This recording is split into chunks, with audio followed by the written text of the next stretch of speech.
au-delà de l'importance du renouvellement de ces organismes consultatifs, il y a aussi, à travers le score de la CGT, mais à travers aussi le score des autres organisations syndicales, car les choses doivent être regardées de ce point de vue-là, c'est bien le point respectif de chacun des syndicats et leur représentativité dans la fonction publique qui va être déterminée.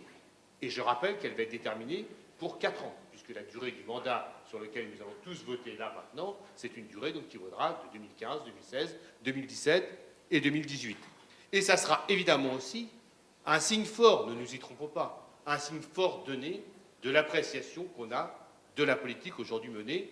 par les employeurs publics et donc dans le gouvernement, puisque une des caractéristiques de la fonction publique, c'est que c'est le gouvernement qui en est le principal employeur, en tout cas qui donne les lignes forces de la politique à mener. Et bien entendu, à cette aune-là, le score de la CGT en particulier sera un score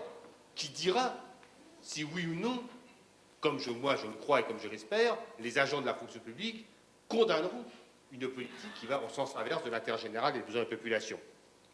Et ça sera évidemment un plus pour la confiance que nous avons ensemble à avoir pour mener le combat. Et pour en rajouter aussi dans